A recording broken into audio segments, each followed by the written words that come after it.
বাংলা ছবির রোমান্টিক নায়ক, চোখে চশমা, চুলে সাদা রং, আবার জজ সাহেবের পাঠ, মৃত্যুদণ্ড শোনাচ্ছে। রোমান্টিক নায়ক তো আছেই, কিন্তু তার সঙ্গে চরিত্র, ভালো অভিনয়, এই খিদেটা তো আছেই দাদা। খুব ভালো লক্ষণ রে, খুব ভালো সাইন। আমি তো তোর অভিনয় জীবনের একটা নতুন অধ্যায় দেখতে পাচ্ছি, শুধু এখানে নয়, সারা দেশে। তোমার এই কন্ট্রাক্ট পেপারটা সাইন করেছিস? না, এই কন্ট্রাক্টের কোনো দরকার নেই দাদা। তোমার সঙ্গে কাজ করবো, তার জন্য আমার কন্ট্রাক্টে কি দরকার? তুমি গল্পটা যে শোনাও। আরে বাবা, গল্প টল্প সব তৈরি হচ্ছে, জোর কদমে কাজ চলছে বম্বেতে।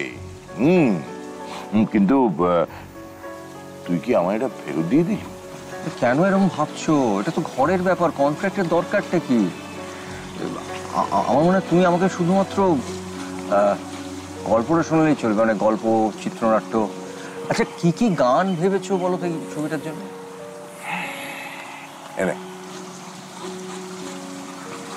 এটা আবার কি? 10,000 টাকার চেক, এই ছবির অ্যাডভান্স। আচ্ছা, তোমার কি পুরো মাথাটা একেবারে খারাপ হয়ে গেছে? হ্যাঁ, আমি তোমার থেকে অ্যাডভান্স নেব? হ্যাঁ, তাও আবার চেকে? শোন, এটা বম্বের কাজ, ওটা অনেক কঠিন জায়গা রে। ওখানে কাজ করার সময় এই সমস্ত দাদা, ভাই, আত্মীয়, বন্ধু, এসব সম্পর্কগুলো দূরে সরিয়ে রাখতে হয়। আর তাছাড়া তুই এটা নিলে আমার ভালো লাগবে, কাজটা প্রফেশনালি শুরু হবে। কেন, তোমার কি মনে হয় যে এই টালিগঞ্জ ফিল্ম ইন্ডাস্ট্রি সব বন্ধু বান্ধব, আত্মীয় স্বজন নিয়ে কাজ হয়, প্রফেশনাল ভাবে কাজ করি না? তাই তোমার মনে হয়? এত বছর ধরে আমাকে দেখছো কাজ করতে। কিন্তু দেখ, সব কাজেরই তো একটা পদ্ধতি আছে। তুই তুই এটা সাইন করলে আমার ভালো লাগবে, এই টাকাটা নিলে আমার ভালো লাগবে।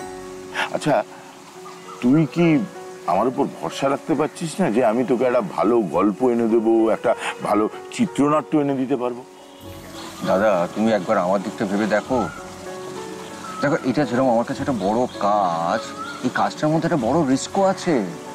এই ছবিটা কোনো কারণে যদি না চলে, আমার অবস্থাটা কি হবে একবার ভেবে দেখেছো? তুই আমার উপর ভরসা রাখ, আমাকে বিশ্বাস রাখ। আমি তোকে বলছি, তোর জীবনের একটা নতুন অধ্যায় শুরু হতে চলেছে। এই ছবিটা করলে তুই বম্বে ছবির দাদা হবি রে।